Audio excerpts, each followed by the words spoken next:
주님의 이름으로 환영하고 또 축복합니다.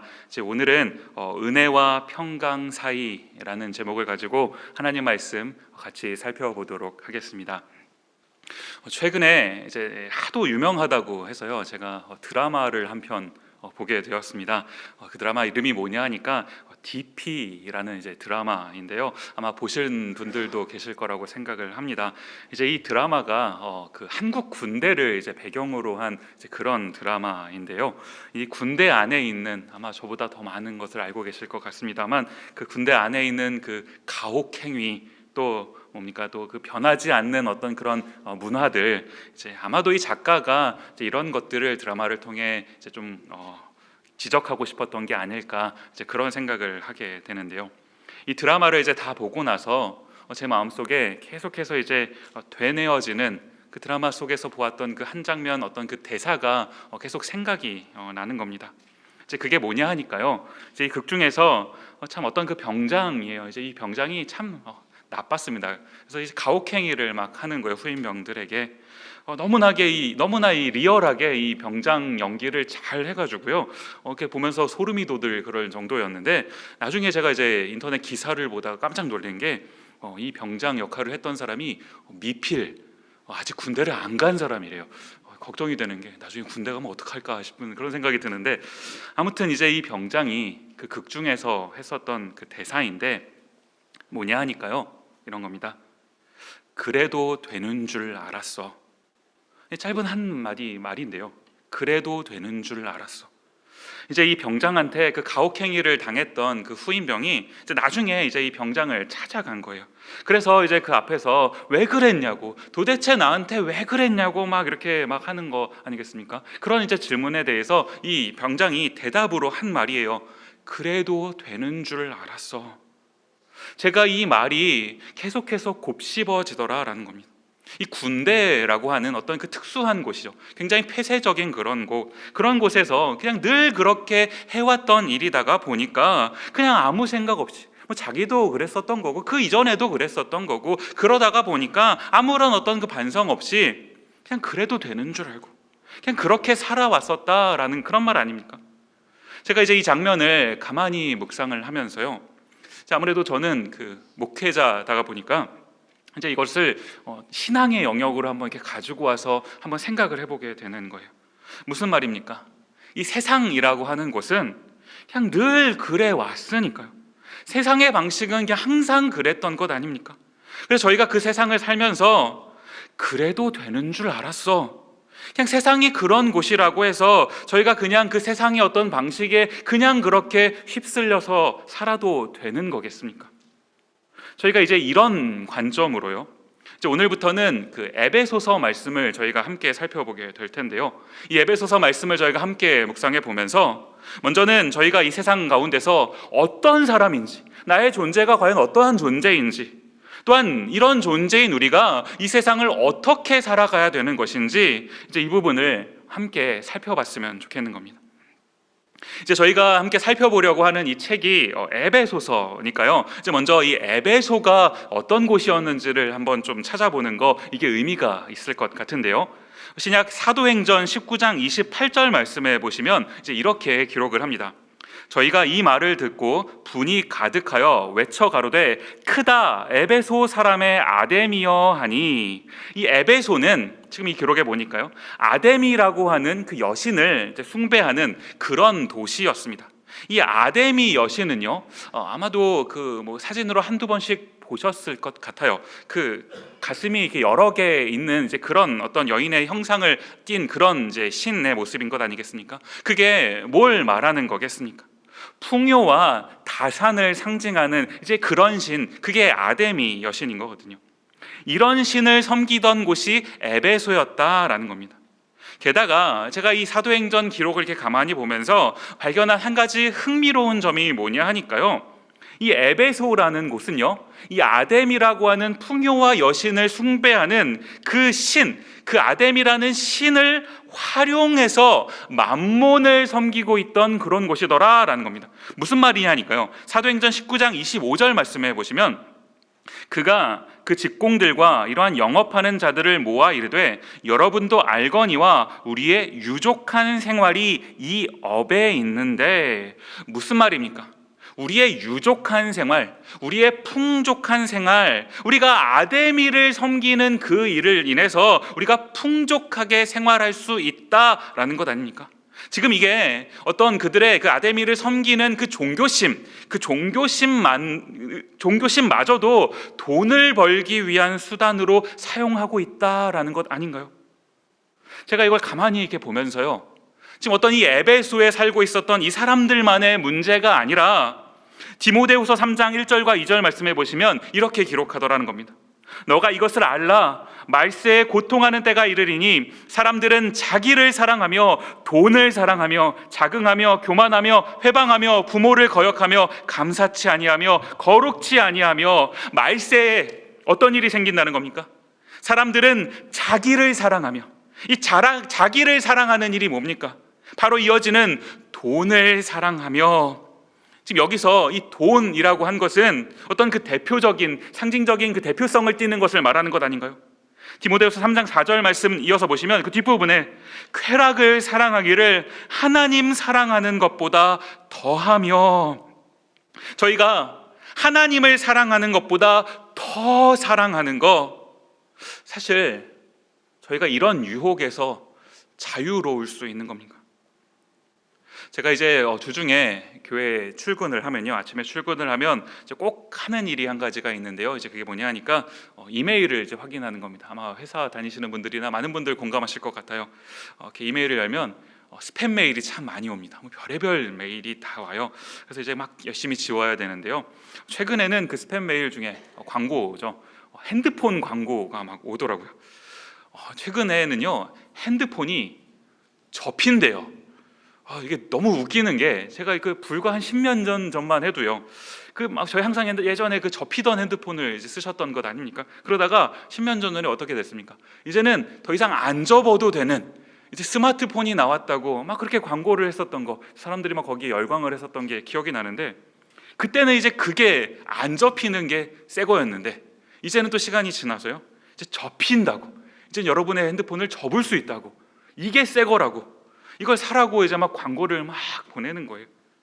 정말 무서운 게요, 제가 이렇게 지우면서도요, 슬쩍 그 번쩍번쩍하는 광고를 이렇게 보면서 그걸 보고 있는 제 자신, 뭡니까? 관심이 가는 거예요. 핸드폰이 접힌다고? 제 핸드폰이요, 사실 아직 너무 멀쩡하거든요. 아직 몇 년을 더 써야 됩니다. 그런데도 그걸 이렇게 슬쩍 보면서 관심이 가는 거예요.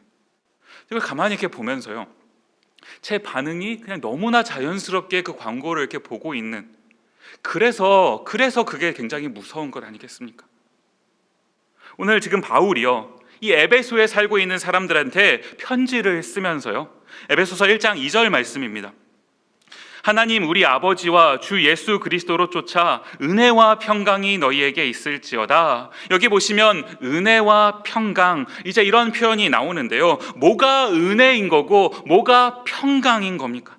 내가 원하는 그거를 가지면, 그것을 내가 가질 수 있으면, 소유할 수 있으면, 그럼 그게 은혜인 거고, 지금 에베소라고 하는 이 세상이 추구하는 그런 풍요가 나한테 있으면, 그러면 내 삶에 평강이 찾아오는 건가요? 요즘 그 큐티가 출애굽기 본문을 이제 다루고 있으니까요, 큐티 다 하고 계시죠? 큐티가 뭐의 약자입니까? 큐티는 이 quiet time, 조용한 시간을 하나님과 갖겠다라는 그런 말의 약자인데요. 또 간혹가다 이제 이 큐티를 QUIT, quit 이렇게 아시고 또 그만해야겠다, 이제 그만두라 이렇게 생각 안 하시는 분들 계실까봐 염려가 되는데요. 꼭 큐티를 하셨으면 좋겠습니다. 최근에 이 큐티 본문이 출애굽기 본문인 것 아니겠습니까?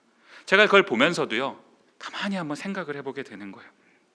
이스라엘 백성들이 이제 출애굽한 후에요, 홍해 바다를 만났습니다. 뭐가 은혜인 겁니까? 홍해 바다가 갈라지는 거, 그게 은혜인 건가요? 그래서 홍해 바다가 갈라졌더니 그 곧바로 이어서 이 이스라엘 백성들 어떻게 되는 겁니까? 물이 없다고, 마실 물이 없다고, 또 먹을 게 없다고 계속해서 불평하는 것 아닌가요? 그걸 채워주시면 또 불평하고요, 다음 걸 채워주시면 또 불평하고요. 도대체 언제까지 채워주셔야 이 이스라엘 백성들이 불평을 안 하는 겁니까? 이제 어떤 그 기자 한 분이 그 록펠러라고 굉장히 세계적인 그런 부호였던 분 아닙니까? 이 록펠러 씨에게 질문을 했더라는 거예요. 얼마나 더 벌면 만족하시겠습니까? 그랬더니 이 록펠러 씨가 대답했던 그 한 가지 대답이요. Just a little more. 이런 발음으로 대답하지는 않으셨을 것 같습니다.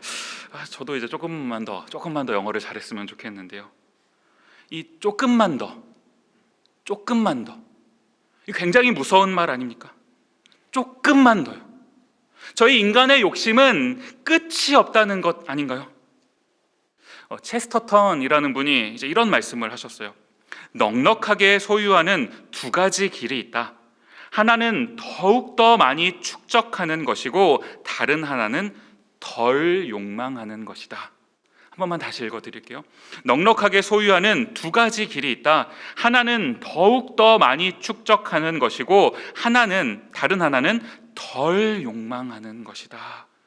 더욱더 많이 축적하는 거, 사실 이거는 불가능한 거거든요. 이건 조금만 더, 이 끝이 없는 거니까요. 그렇다고 한다면 저희가 할 수 있는 것은 덜 욕망하는 건데, 이게 이제 어떻게 가능한 거겠습니까? 말씀을 준비하면서요, 이제 이 부분을 묵상을 하고 있는데, 이 덜 욕망하는 거, 이것을 실현한 사람, 이것을 해낸 사람이 있더라는 거예요. 빌립보서 4장 13절 말씀입니다. 내게 능력 주시는 자 안에서 내가 모든 것을 할 수 있느니라. 저희가 너무나 잘 알고 있는, 너무나 좋아하는 그런 말씀인 것 아닙니까? 제가 청년 사역할 때 이렇게 보면은 이 청년들이 이 말씀을 굉장히 좋아해요. 특히 이제 시험 기간에 이런 말씀이 이렇게 써져 있는 이렇게 물이라도 이렇게 스티커 붙여서 갖다 주면 엄청 은혜를 받습니다. 막 그러면서 막 위로를 받아요. 그래, 난 할 수 있어. 뭐 이러면서요.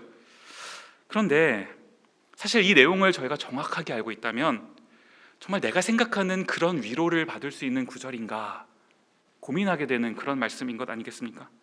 왜 그렇습니까? 저희가 어떤 그 글을 읽는다고 하면 이 글을 문맥에 따라서 이렇게 봐야 되는 것 아니겠습니까? 이게 지금 뭘 의미하는 것인지, 문맥 가운데 뭘 의미하는 것인지, 지금 이 말씀도 마찬가지인 것 아닌가요? 그 앞에 나오는 빌립보서 4장 11절과 12절부터 보시면요, 내가 궁핍함으로 말하는 것이 아니라 어떠한 형편에든지 내가 자족하기를 배웠노니 내가 비천에 처할 줄도 알고 풍부에 처할 줄도 알아 모든 일에 배부르며 배고픔과 풍부와 궁핍에도 일체의 비결을 배웠노라. 어떠한 형편에든지 자족하기를 배웠다라는 것 아닙니까? 어떤 형편입니까? 비천에 처할 줄도 알고 풍부에 처할 줄도 알고요, 어떠한 상황 가운데 나를 두시더라도 거기서 자족할 수 있는 그런 능력, 이게 내게 능력 주시는 자 안에서 내가 모든 것을 할 수 있습니다 라는 그 말의 의미인 것 아닌가요? 저희가 정말 이 말씀 앞에 아멘 할 수 있는 겁니까? 지금 에베소에 살고 있는 이 사람들이요, 자족이 아니라 어떤 풍요와 물질을 섬기는 그 에베소라는 사람들, 에베소에 살고 있는 이 사람들에게 이 바울이 편지를 쓰고 있는 것 아닌가요? 에베소서 1장 1절 말씀을 다시 한번 보시면요, 하나님의 뜻으로 말미암아 그리스도 예수의 사도된 바울은 에베소에 있는 성도들과 그리스도 예수 안에 신실한 자들에게 편지하노니, 에베소서를 시작하면서요, 하나님의 뜻으로 말미암아, 제가 이 첫 문장이요, 이 말씀을 이렇게 묵상하고 있는데 갑자기 지금 이 처해 있는 어떤 그 바울의 상황이 막 떠오르면서요, 갑자기 제 마음이 먹먹해지는 겁니다. 왜 그렇습니까? 지금 이 에베소서라고 하는 책은요, 옥중서신, 다 들어보셨죠? 바울이 특별히 감옥에서 이제 기록한 그런 이제 네 권의 서신들, 그 중에 이제 한 권인데요, 이 옥중서신이 어떤 것들이 있냐면 골빌빌, 에베소서, 골로새서, 빌립보서, 빌레몬서, 뭐 이렇게 네 권의 책이 있는 겁니다. 제가 이제 예전에 그 통신 한국에서 이제 신학대학원 입시를 준비할 때는 입시 시험이 굉장히 까다롭거든요. 그래서 많이 외워야 됩니다. 이걸 외워야 되니까 일단 외워야 되니까, 그래야 맞추니까요. 그래서 이 골빌빌 이거 어떻게 제가 외웠겠습니까? 아이고, 골골거리면서 빌빌거리면서 그러고 썼네. 그렇게 외웠어요. 그래야 왠지 좀 감옥에서 쓴 것 같지 않습니까? 그런데 저희가 이 편지들을 가만히 살펴보면요, 정말로 바울이 골골거리고 빌빌거리면서 이 편지를 썼습니까? 감옥에 좀 갇혔다고, 좀 힘든 상황에 놓였다고 바울이 거기서 아이고 아이고 했습니까? 아이고 아이고 했죠. 어떻게 했습니까? 아이고 하나님 제가 가겠습니다. 아이고 어떠한 상황에 두시더라도, 어디로 나를 보내시더라도 주님 아이고 내가 가겠습니다. 어떤 상황에 주님께서 나를 놓으시든지 내게 능력 주시는 자 안에서 내가 모든 것을 할 수 있습니다 라고 하면서 바울이 그 상황을 감내했던 것 아닙니까? 순종했던 것 아닌가요? 지금 바울이 이 에베소서를 쓰면서요, 자기는 지금 감옥에 갇혀 있는데 하나님의 뜻으로 말미암아, 이게 무슨 말입니까? 지금 내가 감옥에 있는데요, 하나님의 뜻으로 말미암아, 지금 내가 처한 이 상황이 하나님의 뜻으로 말미암았다라는 것 아닙니까? 더 근원적으로는요, 내 존재의 이유가, 내가 왜 사는지 그 존재의 이유가 하나님의 뜻으로 말미암았다라는 것 아닌가요? 그러니까 이걸 아니까, 이걸 고백할 수 있으니까 어떠한 상황에 하나님께서 나를 두시더라도 자족할 수 있는 거고요, 그 하나님을 신뢰할 수 있었던 것 아닌가요? 바울이 깨달은 게 뭡니까? 뭐가 은혜인지를 깨달은 거거든요. 에베소서 1장 3절 말씀해 보시면요, 찬송하리로다 하나님 곧 우리 주 예수 그리스도의 아버지께서 그리스도 안에서, 그 다음 보시면 하늘에 속한 모든 신령한 복으로 우리에게 복 주시되, 하늘에 속한 모든 신령한 복이요, 에베소가 말하는 그런 어떤 풍요, 다산, 이런 어떤 물질적인 것이 아니라 하늘에 속한 신령한 복, 이 복을 깨닫고 나니까 내가 어떠한 존재인지, 또 내가 이런 세상 가운데서 어떻게 살아가야 되는 건지를 깨달아 알게 됐다는 것 아닌가요? 그렇다고 한다면 지금 이 바울이 이야기하고 있는 이 하늘에 속한 신령한 복, 이 복이 뭘 말하는 거겠습니까? 이제 저는 오늘 이 에베소서 1장 앞부분을 함께 살펴보면서요, 오늘 본문 속에서 세 가지 키워드로 이것을 한번 좀 살펴보려고 합니다.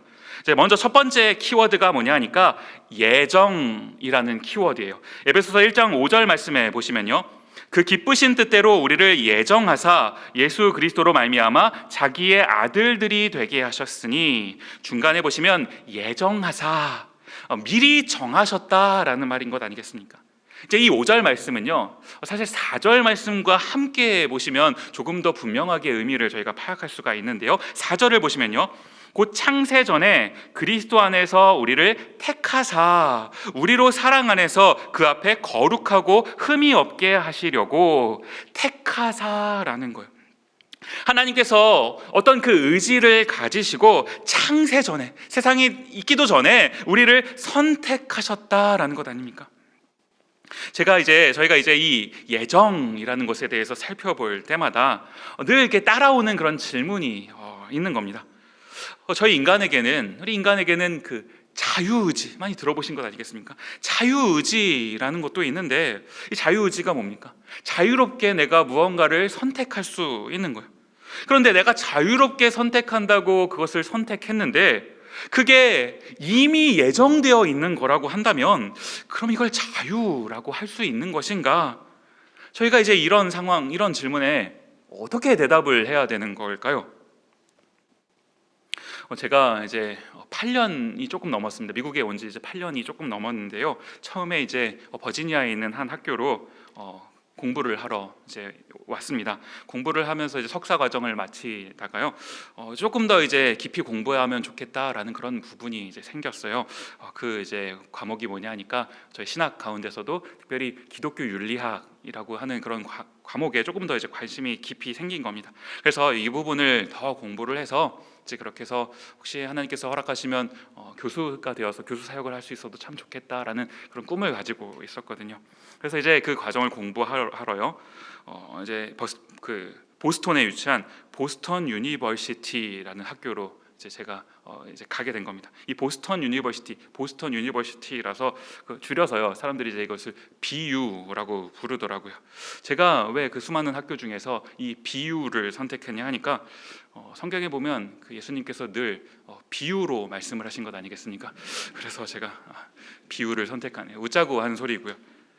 사실 제가 비유를 선택한 이유는요, 이런 게 아니라 제가 졸업한 총신대학교 신학대학원 또 한국에서 굉장히 보수적인 그 교단으로 알려져 있는 이 고신 신대원에서 또 이 윤리학을 가르치시는 교수님들 어디서 공부하셨나 제가 찾아본 거예요. 이 두 분 교수님이 모두 다 이 보스턴 유니버시티에서 공부를 하셨더라고요. 그래서 나도 저 학교를 가면 참 괜찮겠다라는 그런 꿈을 가지고 지원을 한 것 아닙니까? 원서를 넣었는데요, 한 번에 붙었습니다. 제가 그런 사람입니다. 네. 그런데요, 지난번에도 말씀을 드렸지만 공부를 채 마치기도 전에요, 그만둘 수밖에 없었어요. 제 어떤 실력이 부족한 것도 물론 있었지만 사실 외적인 요인, 이제 등록을 할 수가 없는 상황이 되다가 보니까 저도 모르게 이제 어쩔 수 없이 공부를 마치지 못하고 그만둬야 되는. 그래서 제가 아쉽지만 이제 공부가 아니라 사역의 현장으로 이렇게 나오게 된 거거든요. 미네소타에 위치한 어떤 교회를 선택을 해서 그 교회에 가서 이제 사역을 하게 되었고요. 거기서 이제 어떤 시간을 보내다가 또 이제는 여기 이 오레곤 에덴 장로교회를 제가 이제 또 오게 된 것 아니겠습니까? 지난 8년간의 어떤 그 미국 생활을 이렇게 제가 가만히 보면서요, 여기까지 이렇게 오게 된 그런 모든 과정이 전적인 저의 어떤 그 자유의지, 제가 선택해서 여기까지 오게 된 겁니까? 아니면 하나님께서 저를 여기까지 오도록 미리 예정해 놓으신 걸까요? 만약 하나님께서 미리 예정해 놓으신 거라면 제가 그동안 그 매 순간순간마다 열심히 노력했던 것들, 그런 노력은 어떤 의미가 있는 겁니까? 그만큼 안 했어도 어차피 여기까지 오게 될 건데 이게 예정이 되어 있었던 거라면, 사실 제가 이렇게 가만히 생각을 해보면서요, 가장 아까운 게 뭐냐면 그 비유에 냈던 그 등록금, 또 그 보스턴에 얼마나 비쌉니까? 보스턴에서 사는 그 렌트비, 뭐 이런 것들이, 졸업도 못할 거 왜 다녔나? 미리 좀 정해 놓으셨더라면 이런 좀 마이너스는 안 생기도록, 유학생이 무슨 돈이 있겠어, 이런 마이너스는 좀 막아주셨더라면 훨씬 더 좋은 것 아닐까요? 하나님의 예정과 인간의 어떤 자유의지, 글쎄요, 이 주제를 가지고 저희가 어떤 그 신학적인 논의를 해보는 거 분명히 의미가 있을 거라고 생각을 하지만, 제가 오늘은 조금 더 주목하고 싶은 부분이 뭐냐 하니까요, 지금 오늘 본문 가운데서 이 예정에 대한 바울의 설명이라는 겁니다. 오늘 본문 5절 말씀을 다시 한 번만 보시면요, 에베소서 1장 5절입니다. 그 기쁘신 뜻대로 우리를 예정하사 예수 그리스도로 말미암아 자기의 아들들이 되게 하셨으니, 지금 바울이 예정을 설명하면서요, 하나님께서 왜 우리를 예정하셨다라고 기록합니까? 자기의 아들들이 되게 하셨으니, 이 말이 무슨 말입니까? 하나님의 예정은 하나님의 어떤 그 구원 사역과 연관이 된, 관련이 된 그런 말이더라라는 겁니다. 그냥 단순히 어떤 우리의 어떤 미래를 정해 놓으셨냐 아니냐 이런 게 아니라요, 우리를 구원하시는 거, 우리를 자녀 삼아 주시는 거, 그 일을 위해 우리 하나님께서 예정하셨다라고 기록하고 있는 것 아닙니까? 그렇기 때문에 이 예정에 대한 어떤 교리를 저희가 접하면서요, 이 예정에 대한 이 자녀된 저희의 반응이 어떠해야 되는 건가요? 하나님이 이것을 예정하셨나? 안 하셨나? 뭐 이런 어떤 그 탁상공론, 이게 아니라요, 오늘 에베소서 1장 6절 말씀이요, 이는 그의 사랑하시는 자 안에서 우리에게 거저 주시는 바 그의 은혜의 영광을 찬미하게 하려는 것이라. 지금 이 6절 말씀이 12절에도 14절에도 바울이 지금 이 짧은 이 1장 앞부분에서 3번이나 반복해서 강조하는 거거든요. 그 은혜의 영광을 찬미하게 하려는 것이라.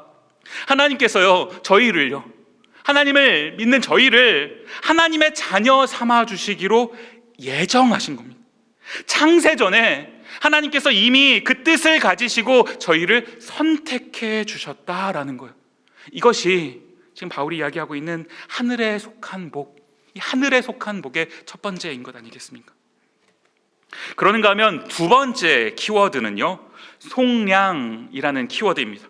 에베소서 1장 7절 말씀해 보시면, 우리가 그리스도 안에서 그의 은혜의 풍성함을 따라 그의 피로 말미암아 구속 곧 죄사함을 받았으니, 이제 여기서 이 구속이라고 하는 말이 저희가 가끔 뉴스에 보면 나오는 그 구속과는 다른 말이거든요.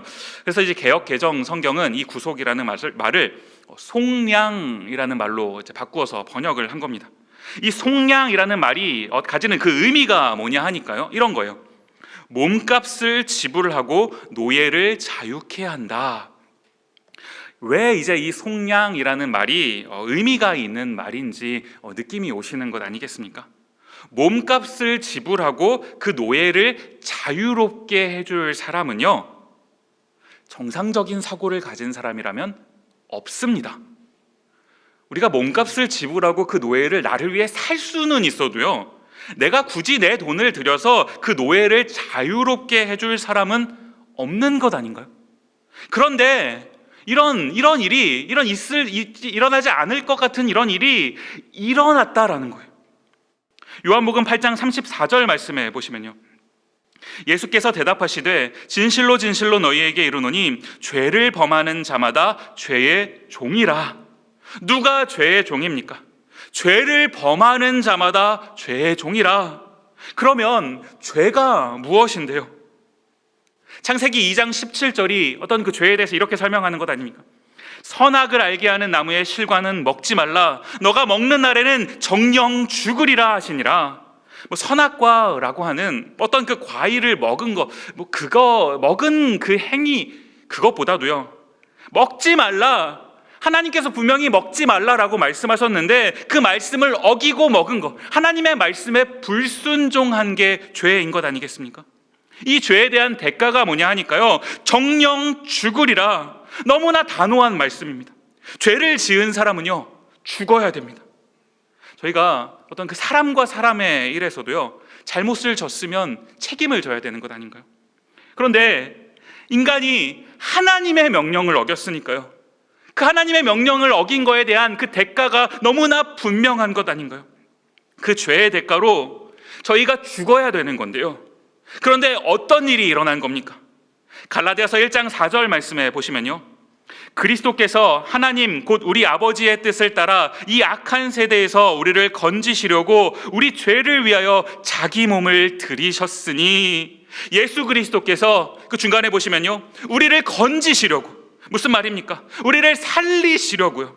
우리는 죽어야 되는 존재인데 그리스도께서 우리를 살리시려고 우리 죄를 위해 자기 몸을 들이셨다. 이것을 조금 다른 말로요, 저희가 조금 어려운 말로 바꾸면 대속하셨다라는 것 아니겠습니까? 대신 속죄하셨다라는 말이거든요. 이 일로 인해서 어떤 일이 일어난 겁니까? 속량이요. 분명히 우리는 죄의 노예, 그 죄를 지었기 때문에 죄의 노예예요. 그렇기 때문에 죽어야 되는, 이제 이 죽음을 향해서 갈 수밖에 없는 그런 사람들이었는데, 속량이요, 누군가가 그 죄에 대한 값을 지불하고 우리를 자유롭게 해주셨다라는 것 아닙니까? 누가 이 일을 하신 건가요? 예수 그리스도께서요. 예수 그리스도께서 저희를 위하여 이 일을 하셨다라는 것 아닙니까? 이것이 하늘에 속한 두 번째 복이요, 속량이라는 복입니다. 마지막 세 번째 키워드는요, 인치심이라는 키워드예요. 에베소서 1장 13절 말씀해 보시면요, 그 안에서 너희도 진리의 말씀 곧 너희의 구원의 복음을 듣고 그 안에서 또한 믿어 약속의 성령으로 인치심을 받았으니 하나님께서 창세 전에 이제 저희를 자녀 삼아 주시기 위해서 예정하셨습니다.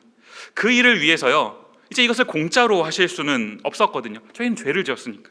그래서 저의 죄값을 반드시 지불하셔야 했던 것 아닙니까? 그래서 예수님의 그 대속 사건을 통해서 저희를 속량해 주신 겁니다. 그렇다고 한다면요, 그 다음은 무엇입니까? 그 다음은 이제 저희가 하나님께서 하신 일, 예수님의 이 속량, 이것을 믿으면 되는 건가요? 여기서 저희가 주의해야 할 한 가지 단어가 이 믿음이라는 말입니다. 무슨 말이냐 하니까요, 저희가 믿음으로 구원을 받습니까? 그렇죠. 네, 의심하시면 안 됩니다. 믿음으로 구원을 받습니다. 그런데 잘 생각해 보아야 한다라는 거예요. 제가 이제 이전 교회에서 청년들을 대상으로 이제 특별히 청년 리더십 그룹을 제가 이제 교육을 같이 할 때는요, 종종 이제 질문을 던집니다. 너 구원의 확신이 있니? 라고 질문을 해요. 그러면 이제 대부분의 청년들이 대답을 합니다. 그래도 나름 리더십 그룹에 있는 사람들이니까요. 네, 구원의 확신이 있습니다 라고 대답을 해요. 그럼 제가 한 번 더 질문을 합니다. 지금 당장 죽어도 너 천국에 갈 자신이 있니? 이렇게 질문을 하면요, 지금 당장이라는 이 말이 굉장히 좀 이렇게 뭔가 무게감이 있는 거잖아요. 그러니까 이 친구들이 갑자기 조금 당황하는 거예요. 그러면서 예수님을 믿기는 하는데, 구원의 확신은 있는데, 그런데 지금 요즘 내가 살아가고 있는 이 모습을 보니까 이게 과연 내가 구원을 받을 만한 그런 존재인가? 이게 막 의심이 되면서요, 막 혼란이 찾아오는 것 아닙니까? 사실이요, 너 지금 당장 죽어도 천국에 갈 자신이 있니? 이 질문이 잘못된 것 아닌가요? 천국에 갈 자신은 그 자신이 저희에게 있는 게 아닌 거거든요. 내가 자신이 있다고 천국에 가고 내가 조금 불안하다고 해서 못 가는 거라면요, 사실 저희는 하루에도 12번씩 저희의 믿음이 막 연약해지고 불안해지고 하는 건데 어떻게 해야 되는 겁니까? 이때 기억해야 하는 그 단어가 인치심이라는 말인 겁니다. 인치심이요, 인치다라는 말은 말 그대로 도장을 찍는 그런 행위를 말하는 거거든요. 저희 계약서에 요즘엔 사인을 많이 하지만요, 도장을 찍는 거, 그거 보증하다 이런 말과 같은 말인 것 아니겠습니까? 저희가 이제 계약을 할 때 보증금이라는 것을 이렇게 내면요, 일단 이제 그 계약이 내가 보증금을 냈으니까 나와 유효하게 되는 이제 그런 것 아니겠습니까? 사람과의 어떤 그 보증도 일종 이런 효력이 있는 건데, 지금 이 인치심이라고 하는 것은요, 성령의 인치심이요, 하나님께서 인쳐주신 거, 하나님께서 보증해 주신 거라고 한다면 그 보증이 깨질 수 있는 거겠습니까? 절대 그럴 수 없는 거거든요. 하나님께서 미리 선택해 주시고 또한 속량해 주신 저희는요, 하나님께서 또한 인쳐 주신 사람들이다라는 겁니다. 우리의 어떤 그런 모습 때문에 우리의 구원이 취소되고 막 그러는 것이 아니라요, 우리의 실력이 조금 모자라다고 해서, 우리가 조금 연약해서 넘어졌다고 해서 그 저희의 구원이 중도에서 탈락하는 그런 것이 아니라 하나님께서 저희를 붙잡고 끌고 가주시는 거예요. 끝까지 주님께서 저희의 손을 붙잡고 끌고 가주시니까 저희의 구원이 끝까지 유효할 수 있는 것 아니겠습니까? 저희가요, 무엇을 믿는 건가요? 나의 어떤 믿음, 나의 실력을 믿는 겁니까? 그게 아니라요, 하나님께서 나를 보증해 주시고 끝까지 그 구원을 이루신다라는 그 사실을 믿는 것 아닌가요? 이 하나님의 은혜를 믿는 거, 그게 인치심이다라는 겁니다. 저희가 오늘 살펴본 그 세 가지 키워드요, 예정, 또 속량, 인치심, 이것을 이렇게 한 단어로 이 세 가지를 합쳐 놓으니까요, 은혜라는 말로 저희 것을 바꿔서 볼 수 있겠더라고요. 고린도전서 15장 10절 말씀에 보시면 이렇게 기록합니다. 그러나 나의 나된 것은 하나님의 은혜로 된 것이니, 나의 나된 것, 내 존재가 하나님의 은혜로 된 것이다라는 사실을 아는 사람, 이 사람만이 누릴 수 있는 것이 평강이더라라는 겁니다. 에베소로 대변되는 세상은요, 풍요로워야 한다고, 돈이 있어야 한다고, 그래야 너가 이 세상 가운데서 평강을 누릴 수 있다라고 저희를 끊임없이 미혹하지만, 저희는 그런 에베소라고 하는 그런 세상이 말하는 그런 복이 아니라요, 하늘에 속한 신령한 복, 그 복을 따르는 사람들인 것 아니겠습니까? 말씀을 맺도록 하겠습니다. 누가복음 5장 4절에 보시면요, 이런 말씀이 기록되어 있습니다. 말씀을 마치시고 시몬에게 이르시되 깊은 데로 가서 그물을 내려 고기를 잡으라. 예수님께서요, 베드로에게 말씀하시는 것 아닙니까? 깊은 데로 가서 그물을 내려라. 이제 그 말씀에 베드로가요, 어떻게 반응합니까? 이어지는 5절 보시면요, 시몬이 대답하여 가로되 선생이여, 우리들이 밤이 맞도록 수고를 하였으되 얻은 것이 없지만은 말씀에 의지하여 내가 그물을 내리리이다 하고, 이미 다 해봤거든요. 밤새도록 이곳저곳 안 내려봤겠습니까? 그런데 소득이 없었잖아요. 그런데요, 그때 갑자기 어떤 이상한 사람이 나타나서 다시 한번 그물을 내려보라 라는 거예요. 거절할 법도 한데요, 그러니 말도 안 되는 이야기에 그냥 무시할 법도 한데, 이상하게 그 말씀 앞에 반응하게 되는 거예요. 제가 이 장면을 이렇게 가만히 보면서요, 이게 하나님의 택하심이구나 라는 생각을 하게 되는 거예요. 하나님의 그 말씀 앞에 어느 순간 반응하게 되는 거예요. 말씀을 따라서 했더니 그 결과가 어떻게 된 겁니까? 이어진 6절 말씀 보시면요, 그리한즉 고기를 애운 것이 심히 많아 그물이 찢어지는지라. 밤새도록 한 마리도 잡히지 않던 물고기가 그물이 찢어질 만큼 잡혔다라고 성경이 기록하고 있는 것 아닙니까? 그런데요, 제가 지금 이 누가복음 5장 사건을 이렇게 보면서 눈길이 가는 부분이 뭐냐 하니까 지금 이 6절 말씀이 아니에요. 많이 물고기가 그물이 찢어질 만큼 많이 잡힌 거, 이게 중요한 게 아니라 11절 말씀이거든요. 누가복음 5장 11절 말씀이요. 저희가 배들을 육지에 대고 모든 것을 버려두고 예수를 쫓으니라. 너무 이상한 것 아닙니까? 그물이 찢어질 만큼 많이 잡혔으면 대박 아닌가요? 이걸 팔면요, 며칠은 일을 안 해도 먹고 살 수 있는 지금 그런 풍요로움이 나한테 찾아온 것 아닙니까? 이게 세상이 말하는 풍요이거든요. 세상이 말하는 넉넉함 아닙니까? 돈 아닌가요? 그런데요, 11절 말씀을 보니까요, 모든 것을 버려두고. 왜 버립니까? 성공했는데, 이제 많이 가졌는데, 근데 왜 이 모든 것을 버리는 겁니까? 바로 그 다음 구절이 답이더라고요. 예수를 쫓으니라. 예수를 쫓으니라. 지금까지는요, 이 땅의 어떤 그 복을 쫓아서 살았던 것 아닙니까? 그런데 예수님을 만나고 나니까, 그 예수님이 나의 구주이신 것을 믿고 나니까 다른 어떤 게 복이 아니라 예수님을 만난 것, 그것이 복이다라는 이 사실을 깨달은 것 아닌가요? 로이드 존스 목사님께서 이런 말씀을 하셨습니다. 은혜는 우리 믿음의 시작이고 평강은 우리 믿음의 마지막이다. 은혜는 우리 믿음의 시작이고 평강은 우리 믿음의 마지막이다. 저희가 이 은혜와 평강 사이에서요, 이 두 가지를, 은혜와 평강, 이 두 가지를 모두 누리고 계신가요? 모두 누리실 수 있었으면 좋겠어요. 저는 오늘 이 찬양으로 저희가 설교를 마무리하고 싶은데요, 오늘 저희를 있게 해주신 것, 그게 은혜인 거거든요. 그리고 그 은혜를 진정으로 고백할 수 있는 사람만이 누릴 수 있는 게 평강, 평안이다라는 사실, 저희가 이것을 믿음으로 고백하며 함께 찬양했으면 좋겠습니다. 같이 찬양하도록 하겠습니다.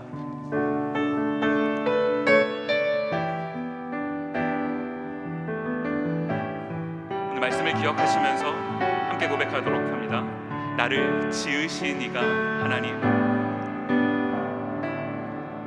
나를 지으신 이가 하나님, 나를 부르신 이가 하나님, 나를 부르신 이가 하나님, 나를 보내신 이도 하나님, 나를 보내신 이도 하나님, 나의 나된 것은 다, 나의 나된 것은 다 하나님의, 나의 달려갈 길 다가도록, 나의 달려갈 길 다가도록, 나의 마지막 호흡 다가도록, 나의 마지막 호흡 다가도록, 나로 그 십자가 품게 하시니, 품게 우리의 고백이, 나의 나된 것은 다 하나님 은혜라, 것은 다 하나님, 우리 이 하나님의 은혜를 찬양합니다. 한량없는 은혜, 한량없는 은혜, 갚을 길 없는 은혜, 갚을 길 없는 은혜, 내 삶을 애워싸는, 내 삶을 애워싸는 하나님의 은혜, 하나님의 은혜. 나 주저함 없이, 나 주저함 없이 그 땅을 밟음도, 그 땅을 밟음도 나를 붙드시는, 나를 붙드시는 하나님의 은혜. 하나, 우리 처음부터 한 번 더 고백하며 찬양합니다. 나를 지으신 이가 하나님,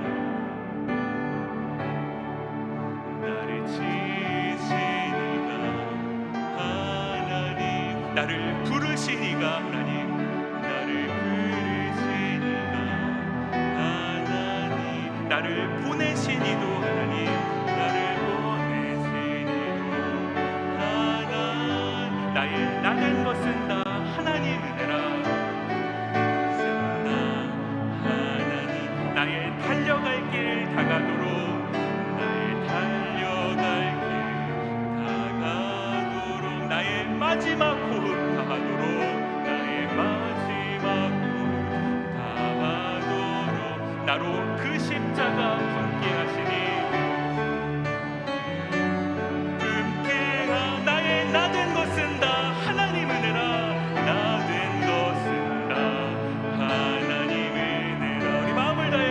한번 찬양합니다. 한량없는 은혜, 한량없는 은혜, 갚을 길 없는 은혜, 갚을 길 없는 은혜, 내 삶을 애워싸는, 내 삶을 애워싸는 우리 하나님의 은혜, 하나님의 은혜. 나 주저함 없이, 나 주저함 없이 그 땅을 밟음도, 그 땅을 밟음도 나를 붙드시는, 나를 붙드시는 하나님의 은혜, 하나님의 은혜. 반주를 들으시면서요, 잠시 같이 기도하도록 하겠습니다. 오늘 저희가 에베소서 말씀을 이제 살펴보게 되는데요, 에베소라고 하는 어쨌든 상징적인 세상이잖아요. 풍요와 다산을 섬기는, 마치 저희가 세상을 살아가고 있는 이 세상이 똑같은 그런 모습인 것 아니겠습니까? 그런 세상 속에서요, 그냥 그래도 되는 줄 알았어, 그냥 저희가 그렇게 살아서는 안 되는 것 아니겠습니까?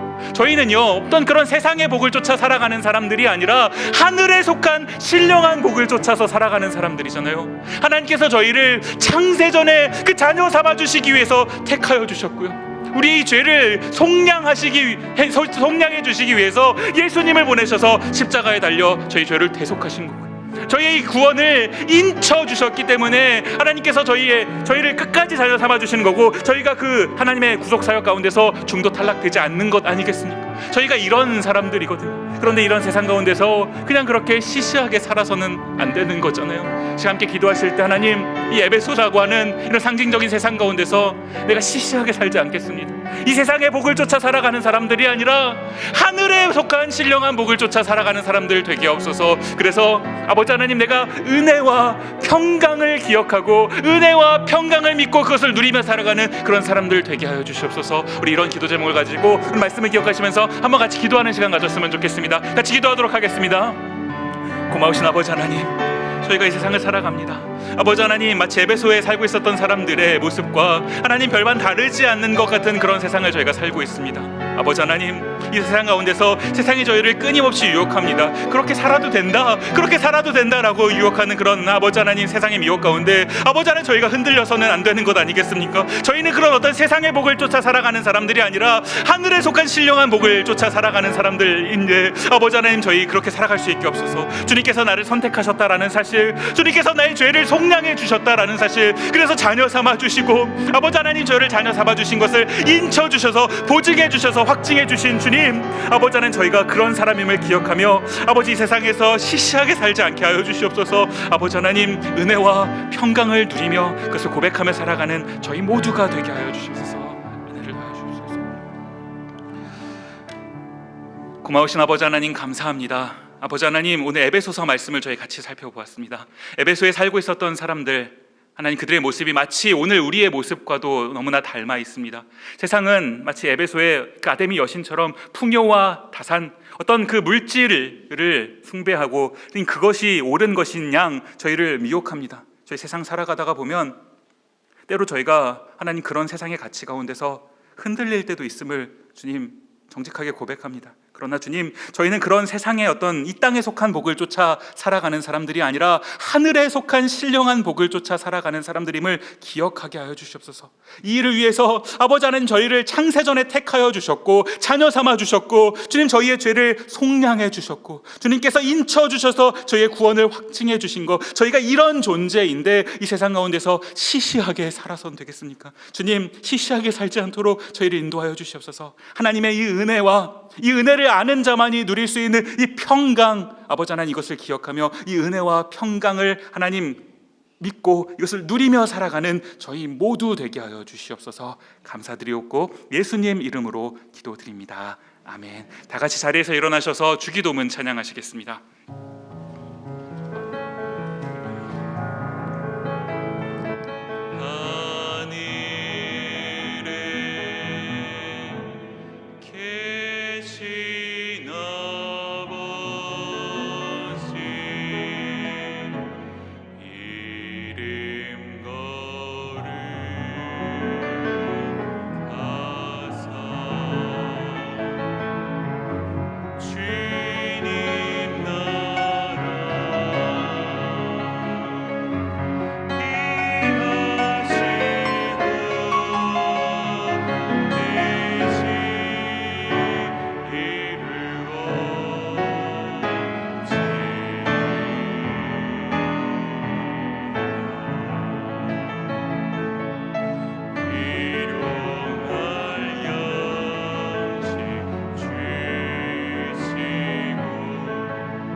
우리 주 예수 그리스도의 은혜와 하나님 아버지의 다함없는 사랑과 성령님의 위로와 교통하심이 주신 말씀 마음에 간직하며 그 말씀대로 살아가기로 다짐하고 돌아가는 모든 주님의 자녀들에게 지금 그리고 영원히 함께 하시기를 간절히 축원하옵나이다.